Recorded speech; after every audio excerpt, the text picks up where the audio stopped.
Hello, hello, hello, and welcome back to yet another North to South show here presented by Touchdowns to Home Runs. Today, I'm pretty sure, what are we, Monday, June 7th? Let me check my phone. Monday, June 7th. Date is correct. And college football. Still, we got a summer to wait, but that doesn't mean that there isn't tons of great content to be talked about today. We got a packed show today. Today, we're going to talk another one of those position room battles because I did the A&M running back room versus UGA running back room, and that was very interesting. It seemed like lots of you guys really, really liked that video as it did well on YouTube. So I got another interesting one for you today. I'm going to go through Alabama versus Georgia receivers. And that's not just wide receivers. I'm going tight ends as well, because with the additions that Georgia got, obviously, Eric Gilbert coming in there, that obviously affects the question.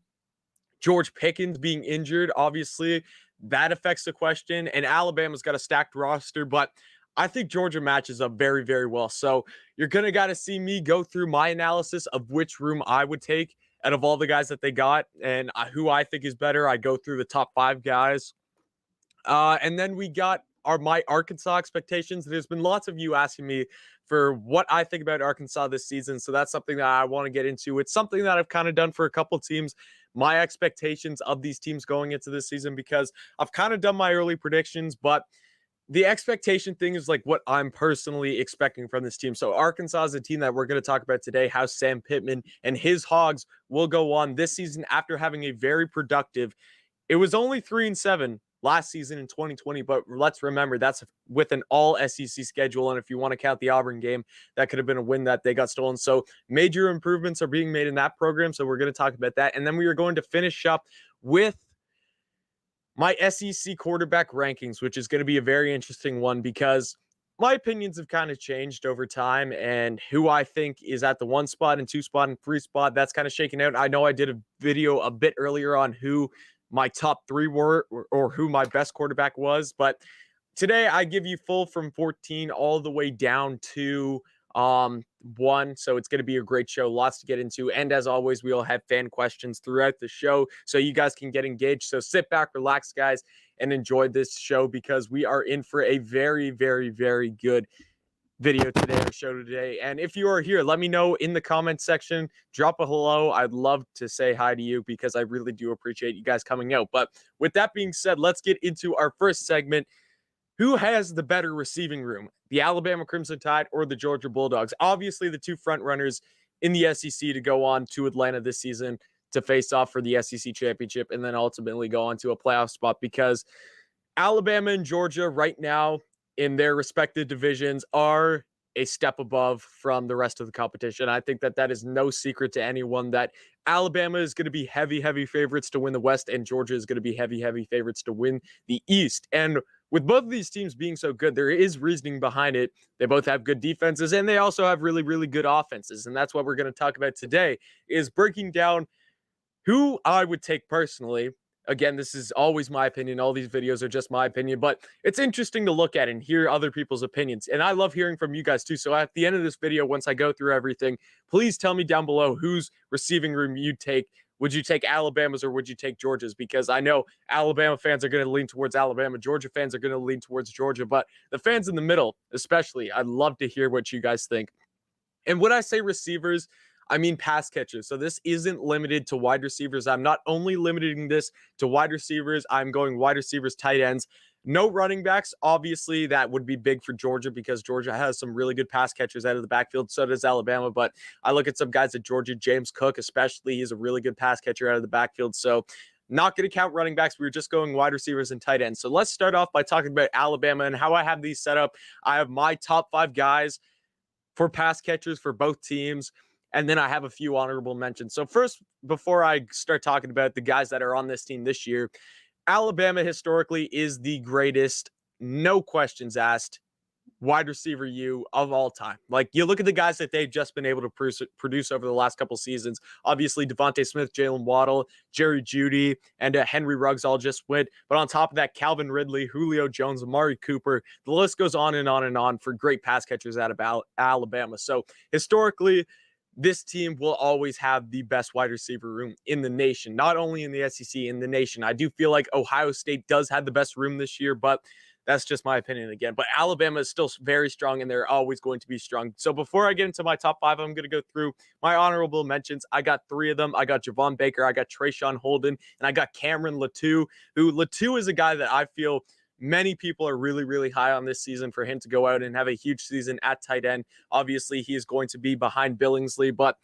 lots of exciting things coming out and lots of good talk about Latou coming into this season. So excited to see what he's able to do. But let me go through my top 5 in no specific order. My first guy, John Mechie, obviously from Brampton, Ontario, where I'm from Ontario. So John Mechie is going to be my favorite guy from this whole list. John Mechie is one of my favorite players in all of college football, not just because he is Canadian like me, but he's a fun player to watch. You see him step up in the role of being that second receiver under Devontae Smith when obviously Jalen Waddle goes down. And I tell you, this kid can ball. Last season, he had 55 receptions, 916 yards for 6 touchdowns, and that was still being behind Devontae Smith and then Jalen Waddle for parts of the season, and then all the other talent that they have on Alabama. So he put up some serious numbers despite having some serious talent around him. Slade Bolden, I got next, 24 receptions, 270 yards for 1 touchdown. You got Jameson Williams, transfer from Ohio State, who I did say earlier, Ohio State, in my opinion, has the most talented wide receiving room in all the country. I look at Chris Olave, obviously being their main guy. You look at Garrett Wilson. You look at Jackson Smith in Jigba. You look at Julian Fleming, guys like that. That wide receiver room is stacked. So Jameson Williams obviously transfers out of Ohio State. Last season for them, he had 9 receptions, 154 yards, and 2 touchdowns. I do expect him to have some bigger role here at Alabama. So excited to see how he does in SEC ball next season. Next up, I got Jaleel Billingsley, obviously a tight end, 18 receptions last season, 287 yards, and 3 touchdowns. And then finishing up with Ajayi Hall, who is a freshman. So obviously he's in high school last year, had no stats, but I tell you, just from watching that Alabama spring game, and he's the guy that I've been really high on with this Alabama team. I know all the hype was around there in spring ball, but I'm telling you, just the ability that Alabama constantly has to be able to produce these really good wide receivers, I feel like this kid is going to break out this season. So those are my top 5 guys for Alabama. Now going on to Georgia. Georgia, I only had 1 honorable mention, and I'm going with Dominic Blaylock there. I think he's still a really good guy, but I didn't put him in my top 5. My top 5, I got Kearis Jackson. Obviously, again, going to say George Pickens is not on here because he is injured, and I think this makes the discussion even more interesting just without him, because we're looking at the guys who we know for 100% are going to be, not 100% because obviously anything can happen, but if the season started right now, this is where we're thinking of who's going to be the main guys for Georgia. So I got Kearis Jackson, 36 receptions for 514 yards, 3 touchdowns last season. You got Demetrius Robertson, who only played 6 games last season. He had 12 receptions for 110 yards. Then you got Jermaine Burton, 27 receptions, 404 yards for 3 touchdowns. Darnell Washington, who was a huge 5-star athlete out of high school, who obviously was his freshman season last year. He went 7 receptions for 166 yards, but only played 5 games last season. And then we were finishing up with a big transfer in Eric Gilbert, who I apologize to Georgia fans because I was corrected multiple times, because technically, obviously, Eric Gilbert on LSU was a tight end, but many people believe that Gilbert is going to be moved to the X receiver spot. So you could say that's why I really wanted to do this as pass catchers, because I didn't really want to single in and be like, oh, wide receivers, oh, tight ends, because you could make an argument that Gilbert could be either one of those guys. You could make an argument for a bunch of these guys being either one of those slots. So I just wanted to go pass catchers. Eric Gilbert last season for LSU had 35 receptions, 368 yards, and 2 touchdowns. So where do I think? I take all of this information, I take all of these stats and all of that. Where does my mind go to? And I think obviously the spectacle of just looking at the stats, and if you have these guys on paper, obviously Alabama is the juicy one, because you look at it and you see John Mechie out-receives every single person on this list. He on paper is the best wide receiver on this list, and I take him, or pass catcher on this list, and I'd say that's a true statement. I wouldn't just say that's on paper. This guy is the most proven out of all of these guys, and I think he's the overall best pass catcher that you have on this list. With that being said, though, I think the stats don't correlate the best for the UGA receivers with their talent. Like, I look especially at Darnell Washington. I know he only played 5 games, but let's remember, he's making a freshman to sophomore jump. Same thing with Eric Gilbert. Usually see guys make huge jumps, especially big 5-star athletes. You got the number 1 and number 2 tight end in their class on your receiving core for Georgia. So I think that the talent isn't displayed by the stats in this case for Georgia. Kyrus Jackson, I think, is the best receiver on Georgia. Obviously, on paper, he's the best receiver on Georgia, but he had a good season last year. But you're also looking at Georgia stat-wise, which was a more run-dependent offense than what Alabama had last season. Obviously, Alabama and Mac Jones hit a lot of it throughout the air, and you look at the quarterback play that Georgia had at the beginning of the season last year. Obviously, Stetson Bennett, there was a lot of confusion until JT Daniels finally steps in and Georgia's passing game starts to become more consistent. So that's another asterisk or another thing, variable that you have to look at going into this whole thing. I look at the rest of the guys at Alabama. Slade Bolden just seems to be Mr. Reliable. He's a guy that looks to be very, very consistent for Alabama, and he's a guy I love watch playing. Jameson Williams, I'm really excited to see what he's able to do because obviously he didn't get the most opportunities at Ohio State. Jaleel Billingsley, again, I think he's a guy that last season, very underrated player for Alabama, a guy that didn't always get the limelight like your Devontae Smiths or your Jalen Waddles, but he caught the ball quite a bit. And I look at the national championship game. I'm pretty sure he made some big conversions for Alabama in that game, if I remember correctly. I know he definitely touched the ball a couple of times, but you started to see him a lot more towards the end of the season. And then Ajayi Hall, obviously, we haven't seen him in-game stuff, but if you watch any of the spring game or you watch any of his high school highlights, you know this kid is going to be the next real deal. It's so hard for me to pick because I like picking because that's obviously what makes this video's interesting is that you wouldn't tune in and click on this video if I was just going to say, oh yeah, they have both great rooms. They have both really deep rooms and tons of talent on that. You already know that. That's not why you're here. You came here to hear me say which wide receiver room or which receiving room, I keep saying wide receiving, which receiving or pass catching room is better. And honestly, if I was in charge of a team and I had to pick between these guys, I take the Georgia Bulldogs. Wide receivers alone, I take Alabama in a heartbeat, I think. I still think Kyrus Jackson, I still think Robertson, and I still think Burton are amazing wide receivers, but I think you got John Mechie as being the best guy out of there, and then you still got Slade Bolden, Ajayi Hall, and then you take Jameson Williams too. I look at Georgia, though, and the addition of the two tight ends or tight end / wide receiver, whatever you want to call Eric Gilbert, we'll just call him an athlete. You add those two guys in there and the talent that they have going from a freshman to sophomore season, coming in with more college experience, I think that that's going to make something really, really special in Georgia and just make the passing attack that much more because I know the stats look a lot better for Alabama right now because, again, that was a lot more pass heavy of an offense. They had a much better quarterback last season than what Georgia did, but I'm by a slim margin just because of Darnell Washington and Eric Gilbert adding on to this receiving corps as a whole, not just because of the wide receivers, I would go Georgia. But if we're talking just wide receivers, I'm probably taking Alabama in this scenario. I just think that you add Darnell Washington and you add Eric Gilbert on top of the wide receivers that you already have there, and you have something really, really special at Georgia. But these two receiving cores, 110% are going to be two of the best in the nation, not just the SEC. You're looking at these guys having the best in the SEC in the nation. Obviously, Ohio State's going to be up there. You're probably going to have Clemson up there, but nothing bad to be said at all about the receiving corpses. But if I had to take one, I am taking Georgia's at this current moment and time. So that was our first segment. Let's see anything in the comments. We got Spacey saying, what's up? What's up, Spacey? And then we got JH Sports. JH Sports, what's going on? We just dropped another mystery jersey unboxing, which I know you love those videos, Josh. So hope you enjoyed that one. To anyone else that is in the call or in the show, I'd love to hear from you guys. So drop a hello in the comments, and I'd love to talk to you guys.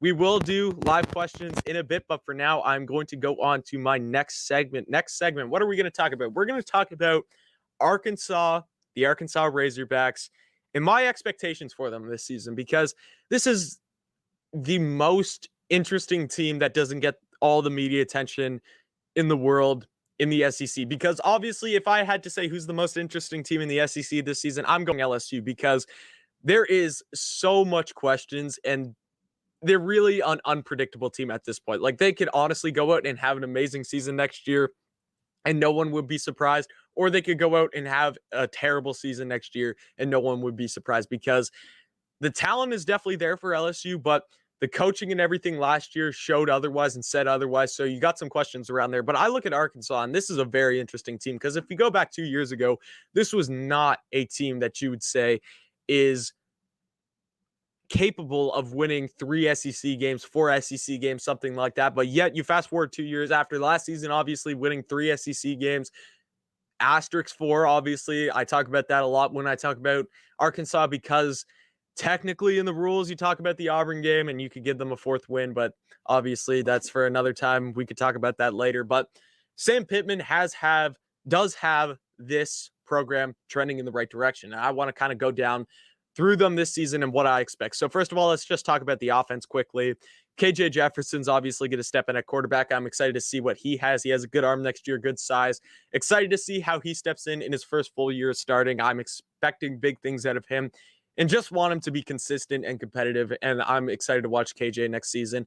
All 5 starters return for Arkansas on the O-line, which is always a huge, huge thing when you have returning experience that have been starters. That is going to be huge for Arkansas next season. You look at the receiving game. I think that the receiving game is obviously a huge strength for Arkansas this season because obviously you have one of the best wide receivers in the SEC in Traylon Burks coming in this season. And then you have a huge tight end target in Hudson Henry at the tight end position. Obviously, you got a transfer in Crawford from OU who should also help out there. And then on top of that, you're going to have Jackson Jr. and Warren to help you on top of that. And then at the running back position, probably going to be Traylon Smith. I'm expecting Traylon Smith to go out and be the main guy. Now, looking at the defensive side of the ball, I look at Grant Morgan and I look at Bumper Pool to be the strength of this defense. Obviously, the linebacker position, I think as a whole, is going to be the strength for Arkansas this season. I also think that secondary has a huge, huge capability to be very impressive this year. Obviously, Jalen Catalan is going to be the main guy there.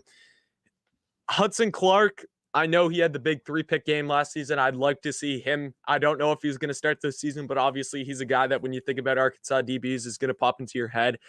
But that's just kind of a quick rundown. I don't need to go through the whole team analysis because I already did that in my 2021 early predictions for Arkansas. But I want to go through kind of their schedule and talking about where do I see this Arkansas team falling. So first of all, I think the Hogs have 3 easy wins. I look at Rice, I look at Georgia Southern, and I look at Arkansas Pine Bluff to all be wins for Arkansas. I don't think that should be any question. If they do slip up in one of those games, I think that something goes extremely wrong. Right now, in this current moment in time, those 3 games should be marked up as wins for Arkansas. So right now you have 3 on the board. And if you watched I did a tier making video a while back of putting each SEC team in a tier. And I put Arkansas as a bowl lock team, which is very interesting because as I start to go through the schedule and schedule more, I start to become more worried about that being a realistic expectation not because Arkansas is a bad team. I just look at the schedule and I'm reminded how extremely tough that this schedule actually is. I ranked Arkansas my number 1 toughest schedule in the SEC for my SEC schedule rankings that I just released last week. So if you haven't watched that, check that out. I have 4 toss-up games. I think one of them could be marked down as a win, or it's more favorable, definitely. I got Auburn, I got at Ole Miss, I got Mississippi State, and I got Missouri. Now, Mississippi State, I'm guessing that's a game that Arkansas should be favored in. I'd say Arkansas has a really, really good chance to win that. So if you want to throw that in the win category, if you're an Arkansas fan, then do so. So that I would say you have 4 wins, and that leaves you to get in a bowl spot, you need 2 wins against these 3 teams. You got Auburn, you go to Ole Miss, and then you go to Missouri. If I were to rank those games, or you don't go to Missouri, sorry, that game's in Little Rock, I'm pretty sure. If I were to rank these 4 games from easiest to toughest, I'm going Auburn at home would be the easiest, in my opinion. Then we go Missouri in Little Rock, and then we go at Ole Miss. I think Ole Miss is a good team this year. Although you did beat them last year, yes, I'm not sure that Matt Corral is going to throw the 6 interceptions that he did in that game, but you travel to Oxford. I think that makes it tougher, and I expect this Ole Miss offense to be really, really good this season. So that's my toughest because you're on the road, and I think Ole Miss, out of those 4 teams I just named, is probably the best team out of all of them. Missouri, I think, is a really good team, but I think it's good that you get them in Little Rock, although that is a neutral site. You don't play them at home. I got to double check, but I'm pretty sure that game is in Little Rock. Again, I got to double check. I heard that.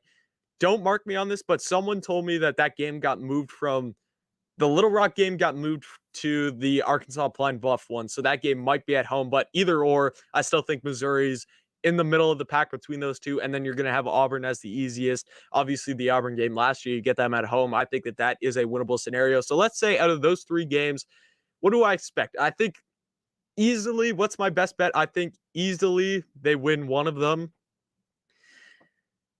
I'll say my best bet is that Arkansas could take 2 of those 3 games. I'm going to go 1.5. 1.5 would probably be my best bet. And if you would have given me an over-under on that, if I had to pick between they're either going to win one of those games or 2,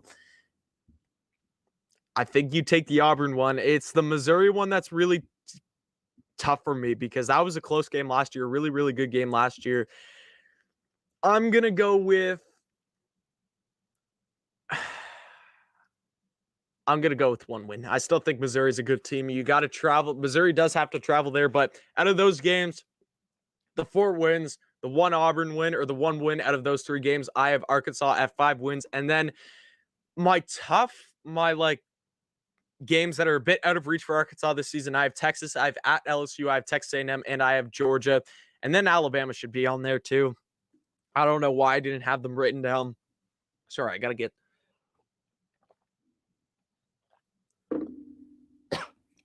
I'm sorry about that, guys. My throat started just becoming really sharp, just getting sharp pain. I must be talking too much. I just need a drink of water to regain. So let's get back to that. I think the games that are out of reach, Texas at LSU, Texas A&M, UGA, and then Alabama are all going to be your unlikely games, obviously. I think that Alabama's out of reach. I think that Georgia's out of reach. I think Texas A&M might be a possibility. It will be a slim possibility, but you get that game in Arlington. Slight chance of that happening. I think I think Texas is the most likely out of all those to become an upset because there are tons of Arkansas fans excited for that game, and it is a rivalry game for Arkansas fans. So I think that that team is going to be really pumped up for that game. And overall, I think going to Death Valley is a lot harder than playing Texas at home. So I do think that Texas is the most likely out of all of them. I think this team, my expectation for them is to fall somewhere within the 7-5 to 5-7 range. I think that this is easily a 5-win team. I don't think that this team hits 8 wins this season. I think that that's a bit tough, but I'd like to see this team in a bowl game. I think it's important for the SEC to see this team in a bowl game because repetition, not only the repetition of the top being the top, your Alabamas, your Georgias, and everything like that, but the repetition of the bottom being the bottom. In the last couple of seasons, Arkansas has been that bottom team. It will be good for the SEC as a conference if we see Arkansas improve this season and kind of shake up the West this season. Not see them as the bottom team, but see them as a threat for every single team. I'm not saying that they're going to be serious threats for Alabama, but when Texas A&M and LSU and Auburn and your Ole Misses and your Mississippi States, when they have to play Arkansas, it's not, okay, we got an automatic win on the schedule. We can go march into Fayetteville and come out with a win, or they can come in here and we can come out with a win easy. It's now, okay, guys, we actually got to take this Arkansas team serious because they got some talent over there, and Sam Pittman is doing something really good. So I think it's good for the SEC if we do see Arkansas make a bowl game this year. If I had to go, my expectation, I'm going to go 6-6. I still think that this is a bowl-ready team. I think that the talent on this team, you drop this team in any other conference, I think that they're a bowl team. The schedule will be the only thing that keeps Arkansas from being a bowl team this season. So that is my expectation for Arkansas. I have them somewhere between 7-5, 5-7. I do think that this is a bowl team. But if they don't make a bowl, it's going to be their tough schedule that holds them back from that 110%. Here we go. We got some more people saying hello. Lucas Sharp, nice to see you here. Credence Wood, how's it going? And then we got Squirrel Gaming, Stop Motion, and more. How's it going, everyone? We got 7 people in here right now. We don't usually have this much. So let's do some fan questions now before I get into my final SEC QB rankings, which is going to be a great one because that's something that involves every single team. 9 viewers, man. We're getting lots of good viewers. I mean, I love doing this show. I love seeing... I remember doing these, and I usually start these, and there's no people now. But the fact that we have 9 people really makes me happy, just that you guys care this much and see the effort and everything that I'm putting into. So I appreciate that. Salty Dog, going by stats will fool you. JT Daniels only played 4 games. Yeah, that's why I really tried to focus in. Obviously, on paper, Alabama looks like the better wide receiving core or the better pass catching core 110%. And obviously the fact that I think Georgia was more reliant on the running game last year, at least when Stetson Bennett was in there, and JT, of course, like you said, only played 4 games. So I brought that in there. I do think Alabama wide receivers specific has the better wide receivers, but if I take the whole receiving core, add Washington and add Eric Gilbert in there, even though I know many Bulldogs fans think that he's going to go play wide receiver, I do think I would take Georgia's in that scenario. So yeah, 100%. You can't just look at the stats. You got to go deeper than what the stats say. Is there any first-year SEC coaches that exceed expectations, and who do I think it is? Obviously, Shane Beamer is going to be my guy because I'm a South Carolina fan, I've got a lot of hope and faith in what he's going to do there and what I think, exceeds expectations. I think 7 wins exceeds expectations. I think bowl game is it's the hopeful expectation for most Gamecocks fans, but even if we make a bowl game, I'll be impressed because there are some good teams that we have to play this year. There are some things that we have to figure out. So I think that Shane Beamer ultimately will exceed a lot of people's expectations this year from a national standpoint, from a Gamecock standpoint. I'm guessing that they're going to be right on point with that. But I'm also a guy that I'm really interested in to see, Josh Heupel.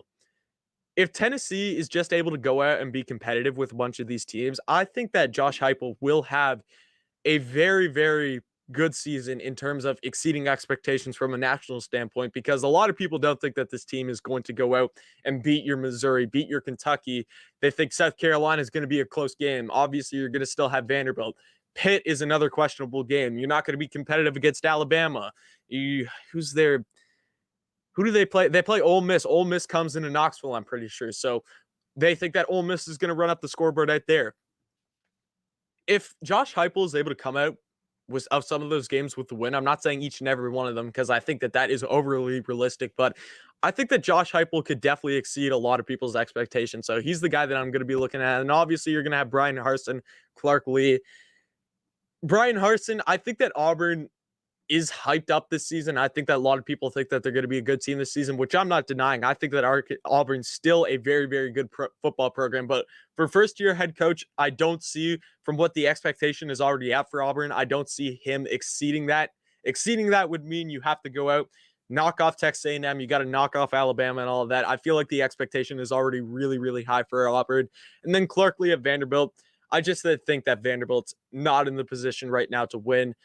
Even an SEC game, I still look at the SEC, other SEC East opponents, and they are still up higher than Vanderbilt is. So great question, Lucas. I'll throw that up. I would go, obviously, from my bias, and of course I admit my bias because I'm a Gamecocks fan. It's no question. Gamecock jerseys over there. I know I got an LSU Joe Burrow one there, but I think that Shane Beamer will definitely exceed the national expectation, because you look on CBS Sports, someone just came out with a Power 5 coaches ranked thing, and Shane Beamer was dead last. And I guarantee you this guy is not going to be the worst coach in all of college football. So Shane Beamer would definitely be up there. And then I also think that Josh Heupel, at the end of the season, a lot of people will be shocked about where this Tennessee football program is actually at. So good question. Really good question, Lucas. Lucas thinks that Shane Beamer will be good. I'm over the moon about Shane Beamer. Cannot wait for next season. I'm going to Carolina next year, and I guarantee you I will be in the stadium for each and every single one of those games. National championship. We got a national championship question from Jacob Peterson. Who do I think will win the national championship? I'm still going Oklahoma. I haven't been sold otherwise yet, although Georgia is starting to creep into the back of my mind. Obviously, Alabama's always there. No questions asked, but I think Oklahoma's still the cemented for me. Georgia's starting to creep up ever since they've started to make moves in the recruiting, and it all depends on that Georgia-Clemson game is going to tell me a lot and to shift that. But right now, I'm going Oklahoma, then Alabama, then Georgia for my national championship predictions and who I think is going to win. So great question there. I will do more national championship videos down the road. I released one. I think I released talking about why I think that how I think Oklahoma is going to win.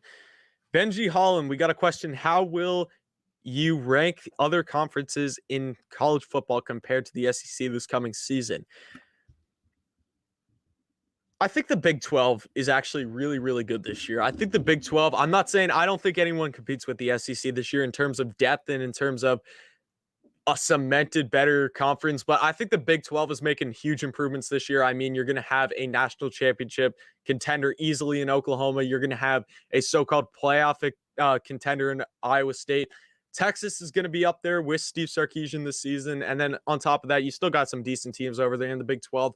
Big 10 is going to be the Big 10. I think Ohio State's going to still really be strong. I think the Big 10 East is going to be weaker this year, but I still look at the West. I think Wisconsin will do pretty good. I think that Iowa is still definitely up there. I look at Northwestern, definitely could make some waves over there in the West. So lots of interesting things coming out of the Big 10.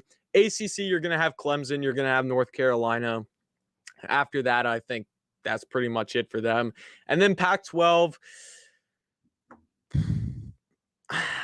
Pac-12 is so tough for me because it's just so out of my conscious. Like, you're always going to have Oregon in there in the playoff conversation. You're always going to kind of have USC, but there's no one really other than like Washington who really, really scares me. So I still think that the SEC is at the top. Then I'd go tiers.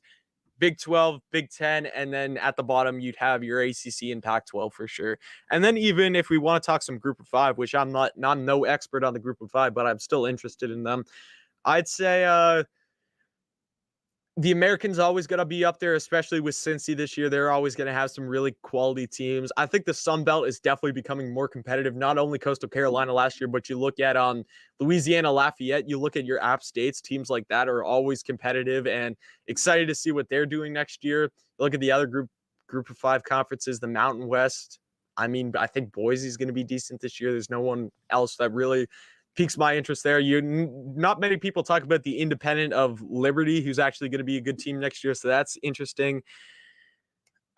Who else do we go? The MAC is no one really scares me in the MAC. The Conference USA isn't really anyone special. So I still think that like the American and the Sun Belt are going to be your big two Group of Five conferences for next season. But great question.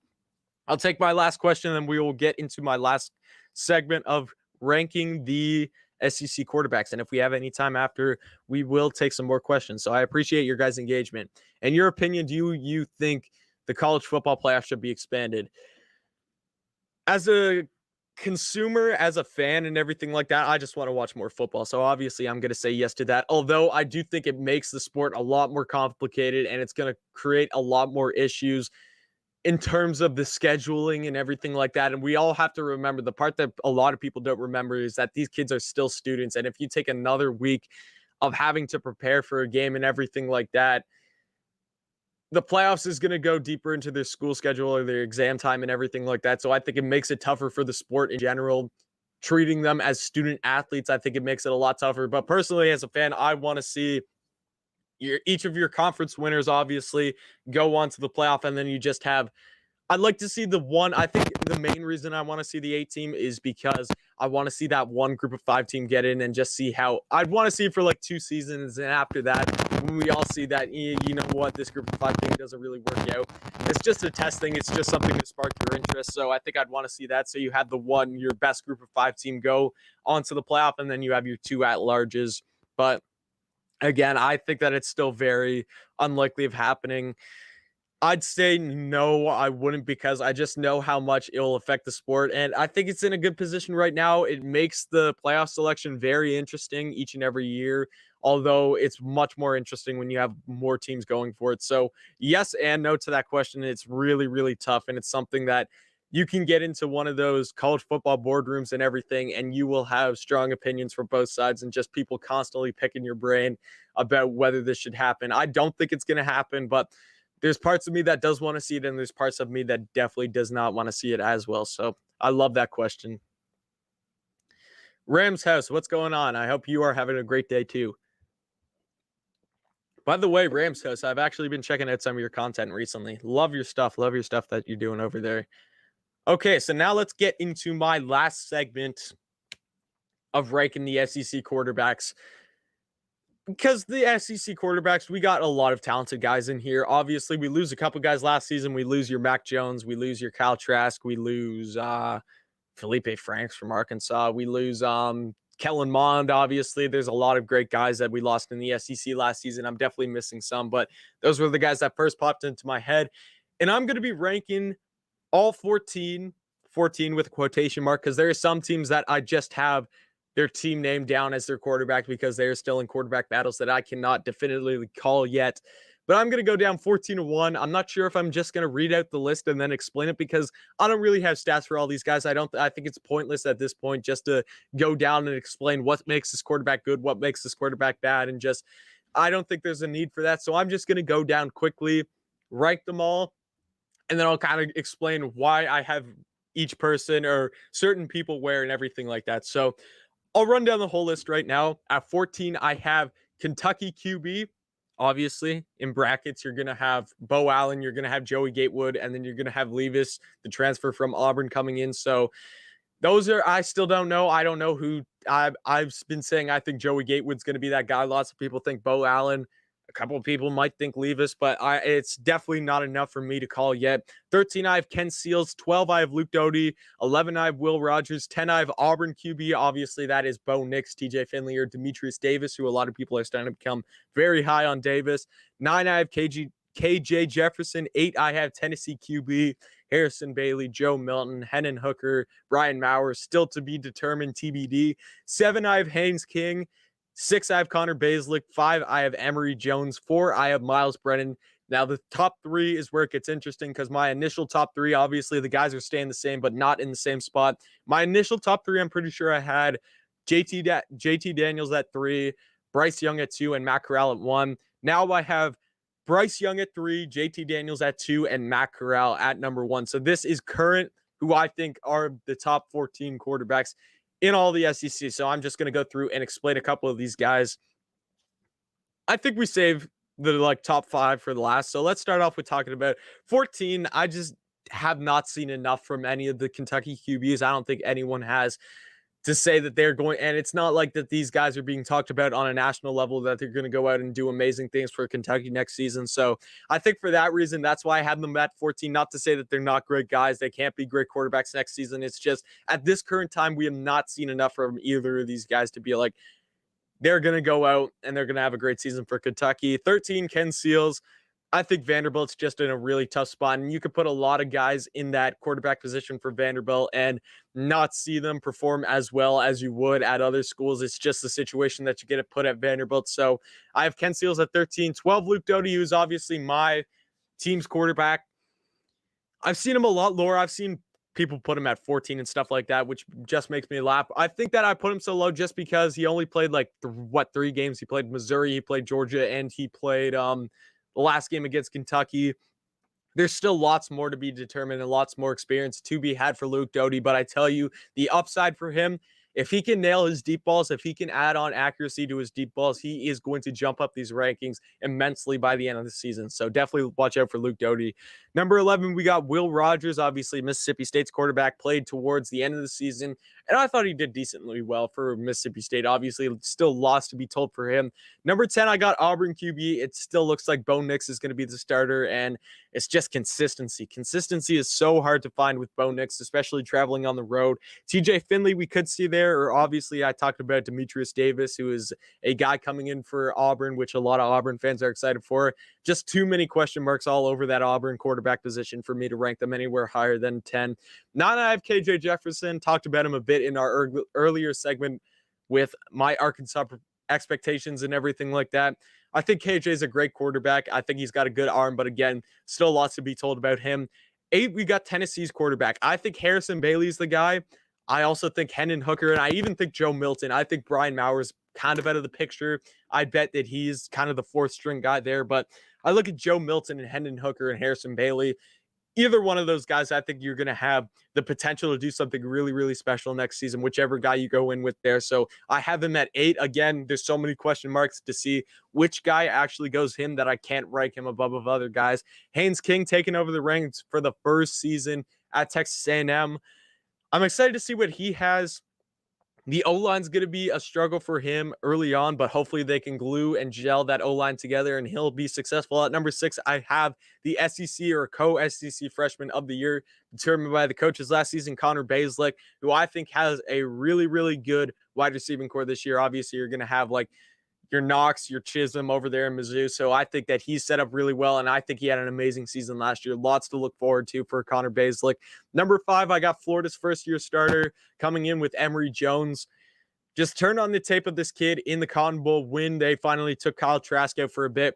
This guy can play against top-level defenses because Oklahoma's defense was still really, really good last season. Still lots to be told for Emory Jones, but the clips that you have seen of Emory Jones and what's coming out of spring and everything like that, people are really high on this kid, and I think that he is definitely, at this current time and moment, one of the top 5 quarterbacks in all the SEC. Number 4, so this is where it really, really gets interesting when we start talking about the top 4 guys. I was really, really questioning not changing the number 4 spot, but not putting Miles Brennan. I was thinking of putting LSU QB because I don't think that is still set in stone that Miles Brennan is going to be your guy going forward. I think that Max Johnson still has a good chance, a really, really good chance of becoming the quarterback at LSU. If you watch the spring game, I really, really liked how Max Johnson was throwing the ball. He was throwing it accurately. Not to say that Miles Brennan wasn't, but I think Max Johnson still needs a definite look. But right now, I do have Miles Brennan, putting him at number 4. I think we all forget that this guy almost threw for or maybe he did throw for 1,000 yards in his first 3 games against. They had Mississippi State, then Vandy, then they played Mizzou. Obviously, they lost 2 of those. They only went 1-2, but Miles Brennan had upwards towards 1,000 yards, or he might have surpassed that point. The kid can throw the ball around. They still got tons of talent at the quarterback position in LSU. It's all the other parts of the offense. It's the defense as well. How much can you limit the scoring to determine how LSU will do this season? Number 3, I have Bryce Young. We all know the talent that Bryce Young has, and in my last rankings or whatever, I ranked him number 2. Why I kind of dropped him back is just because I feel like I was a bit too high on him at that point that I did it. Not to say that he's not going to be a great guy, but let's be honest, we haven't seen this guy in serious game situations, in meaningful game situations yet. So for me to put him as the number 2 guy in the SEC when you still got guys like JT Daniels and Matt Corral left who have proven that they can be consistent at this level, I just felt like it was a bit immature on my part. So I am putting Bryce Young at 3 at this current point in time. JT Daniels, I'm putting number 2. Obviously going to have some great weapons around him in Georgia next season. I think that the passing attack will definitely open a lot more up for Georgia next season. Excited what Monken and now JT Daniels with all these new weapons around him are going to do next season. I think something really, really special is brewing in Georgia. And my number 1 spot, I'm sticking with Matt Corral. Until I'm proved otherwise, that Matt Corral, obviously take out the Arkansas game. And I know you might say, how on earth do you just take out the Arkansas game? The guy threw 6 interceptions in that game. Everything else, Matt Corral has been one of the best quarterbacks in all of college football. Matt Corral is a seriously good and talented guy. And until I see otherwise, until I'm proved otherwise, when JT Daniels goes out and hangs 40, hopefully on Clemson or something like that, I'm still going to have Matt Corral at my number 1 spot. So those are my rankings. 14, Kentucky QB, 13, Kent Fields, 12, we got Luke Dodie, 11, we got Will Rogers, 10, we got Auburn QB, 9, we got KJ Jefferson, 8, we have Tennessee QB, 7, we have Haynes King, 6, we have Conor Basilic, 5, we have Emory Jones, 4, we have Miles Brennan, 3, we have Bryce Young, 2, we have JT Daniels, and at number 1, I have Matt Corral. Okay, guys, so that is my list. Anyone have any questions? We'll just finish up with some fan questions here, and then we'll wrap up the show. Great show today. Love the engagement from everyone. We got Lucas Sharp, obviously being a Tennessee fan. By the way, congratulations on Julio Jones. I see that you were a Titans fan. Just got the best wide receiver in the league, so congratulations. And you think Harrison Bailey should be their starter? I would agree. So I said it after that spring game. I still think Harrison Bailey's the guy, but I still think you got to give Joe Milton and Hendon Hooker a chance because you still got some talent in both of those guys.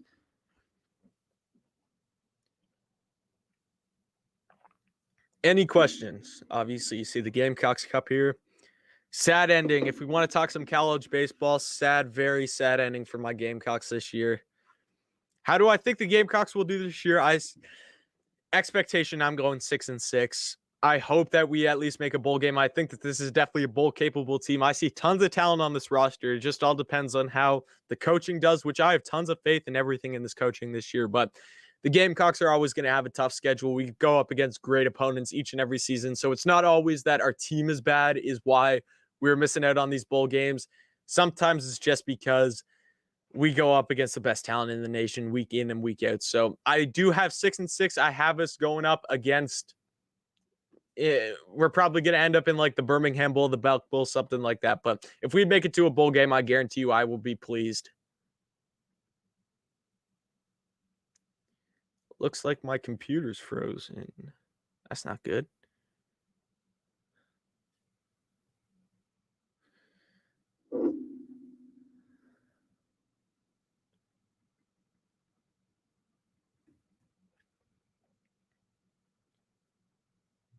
I have no clue if you guys can still see me or not because my computer is frozen.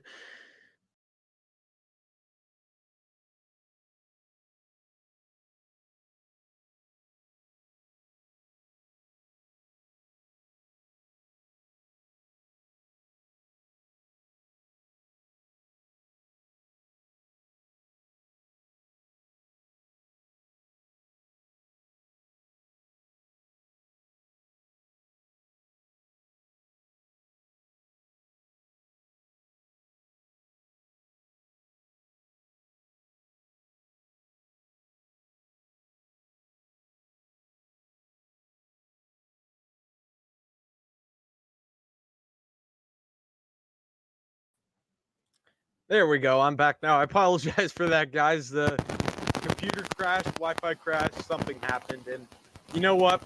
It happens when you try to do a make-do show, just a makeshift show in your basement. But we'll find our ways. Keep working at it in one day.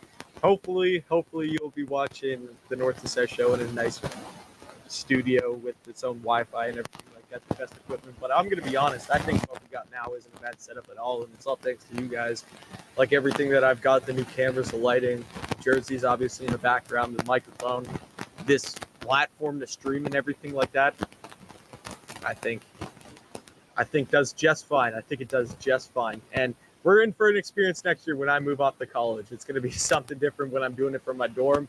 Now, I do have I got some private apartment suite thing. I do have a roommate and everything like that, but I get my own room or whatever, so I should be able to film in there.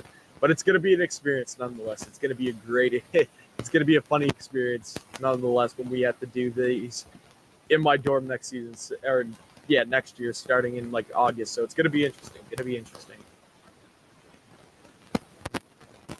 Hopefully during Christmas and stuff, we will be able to come back and do the show here and everything.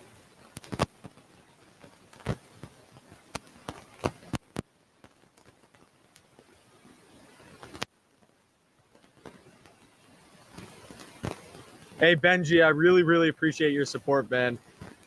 He says, go Tigers for Messi. I'm guessing you're meaning Clemson Tigers, and even though I hate Clemson, I really do, but I still think we could get along, and I appreciate your support. We have some other Clemson fans that tune into this channel, and even though we don't agree on our teams and that we're massive rivals, it still means the world to me that you show up and you say these nice comments like that, and you respect what I do, even though I come in here, bleed my garden in black, and you still love what I'm doing. So I appreciate you as always, Benji. Richard Wetland, appreciate it. I felt, you know what? I'm going to be honest. I felt like this was a good show. So I really appreciate that comment. There are sometimes shows, it just all depends on the day. Sometimes you wake up a bit different, but you know what? I felt like today just felt different. It was a good show. Really good show. Thank you, Lucas. Appreciate it. We got Joshua Ellis. Pretty sure that's saying Roll Tide Roll, RTR. Roll Tide Roll. So that is pretty much it. I will wrap up the show, guys. Of course, I think this might be a record. I don't think I've ever seen double-digit people tuning into the show at a current time. Actually, we got one more question.